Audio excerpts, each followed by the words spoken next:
ఎన్టీఆర్ జిల్లా జగ్గయ్యపేట మండలంలో దారుణ ఘటన వెలుగులోకి వచ్చింది. రెవెన్యూ అధికారుల వేధింపులతో ఓ వీఆర్ఓ ఆత్మహత్య యత్నం చేసిందనే ఆరోపణలు బలంగా వినిపిస్తున్నాయి. భర్త మరణం అనంతరం ఆయన స్థానంలో వీఆర్ఏగా ఉద్యోగంలో చేరిన వరలక్ష్మి తర్వాత వీఆర్ఓగా ప్రమోషన్ పొందింది. తాజాగా అన్నవరం మరియు త్రిపురవరం గ్రామ పరిధిలో పనిచేస్తున్నారు.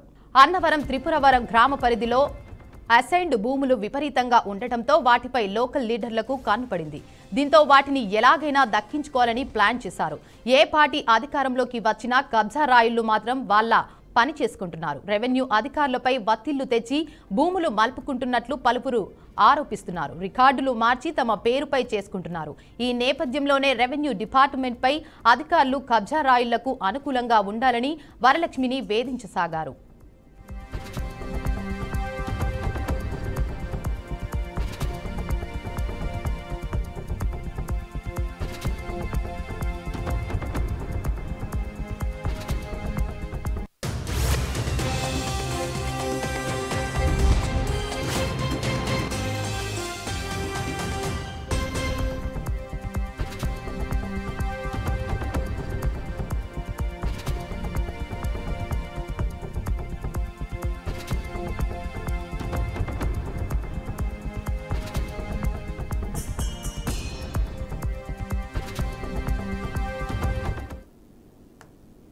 ఇక నాయకుల పేరు మీద పాస్ పుస్తకాలు జారీ చేయాలని కింది స్థాయి ఉద్యోగులను వేధించసాగారు.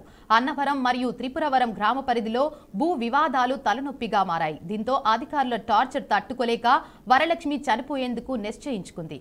క్రిమి సంహాకరక మందు తాగి ఆత్మహత్య యత్నానికి పాల్పడినట్లు సమాచారం. ప్రస్తుతం ఆమె ఆసుపత్రిలో చికిత్స పొందుతున్నారు.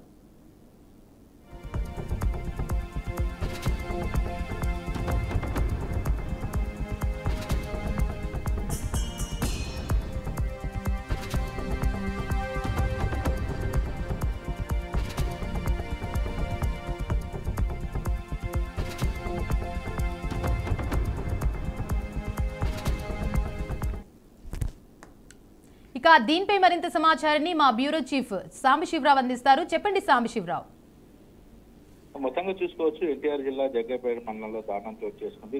రెవెన్యూ అధికారుల వేధింపులు భరించలేక వీఆర్ఓ ఆత్మహత్య చేసినటువంటి భర్త మరణం తర్వాత ఉద్యోగం చేరింది వరలక్ష్మి. అయితే వీఆర్గా పనిచేసినటువంటి వీఆర్ఓగా ప్రమోషన్ పొందినటువంటి వరలక్ష్మి ప్రస్తుతం అన్నవరం అదేవిధంగా త్రిపుర గ్రామాల్లో వీఆర్ఓగా విధులు నిర్వహిస్తా ఉంది. అయితే ఆన్లైన్ ప్రస్తుతం ఉన్నటువంటి వీఆర్గా పనిచేస్తున్నటువంటి ప్రస్తుతం అన్నవరం త్రిపుర గ్రామాల్లో వీఆర్గా విధులు నిర్వహిస్తున్నటువంటి ఆన్లైన్ భూములపై లోకల్ లీడర్ల కన్ను పడిందని చెప్పుకోవాలి. అయితే లోకల్ లీడర్ల కన్ను రెవెన్యూ అధికారులపై ఒత్తిడి తెచ్చింది. కబ్జాదారులు రికార్డులు మార్చి తమ పేరుపై చేసుకుంటున్న ఆరోపణలు అయితే ప్రస్తుతం వీఆర్ఓ వరలక్ష్మిపై అధికారులు టార్చర్ ఆరోపణలు ఎక్కువైపోయాయి. అయితే నాయకుల పేరుతో పాస్ పుస్తకాలు జారీ చేయాలని ఒత్తిడి చేసుకొచ్చారు. అయితే భూ వివాదంలో ఈ ఒత్తిడి భరించలేక క్రిమి సంహారక మందు తాగి వరలక్ష్మి ఆసుపత్రిలో ప్రస్తుతం చికిత్స పొందుతా ఉన్నారు. ప్రస్తుతం అయితే అక్కడ చూడొచ్చు ఇక్కడ జరుగుతున్నటువంటి భూదందాలు అయితే అంత ఇంత కాదని చెప్పుకోవాలి. ప్రస్తుతం ఉన్నటువంటి అధికారుల ఒత్తిడి తీసుకురావడం, అక్కడ ఉన్నటువంటి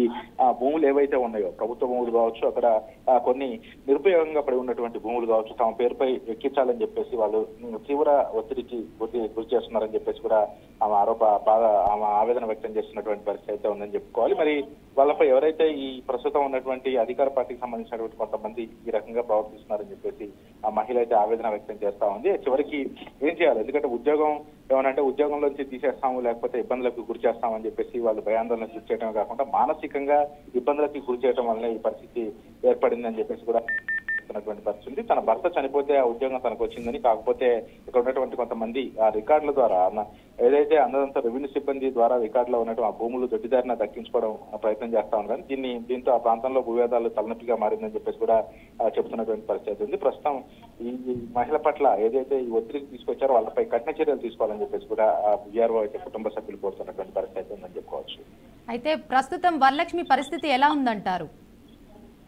ప్రస్తుతం వరలక్ష్మి ఆసుపత్రిలో చికిత్స పొందుతా ఉన్నారు. వరలక్ష్మి పరిస్థితి అయితే కొంత ఆందోళనకరంగా ఉందని చెప్పేసి వైద్యులు చెప్పినప్పటికీ ప్రస్తుతం కొంత రిస్క్ లేదు అని చెప్పి అయితే చెప్తున్నటువంటి పరిస్థితి అయితే ఉందని చెప్పుకోవచ్చు. ఎందుకంటే విఆర్ఓ అక్కడ వరలక్ష్మి అధికారుల టార్చర్ ఒక పక్క ఎవరైతే భూబకాసులు ఉన్నారో వాళ్ళ టార్చర్ తట్టుకోలేకనే ఇబ్బందులు వచ్చాయని చెప్పేసి చెప్తున్నటువంటి పరిస్థితి అయితే ఉంది.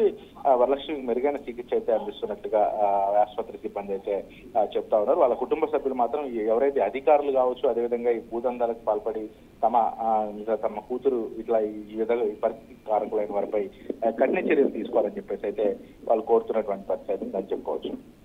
Right, thank you for the update Sambasivarao.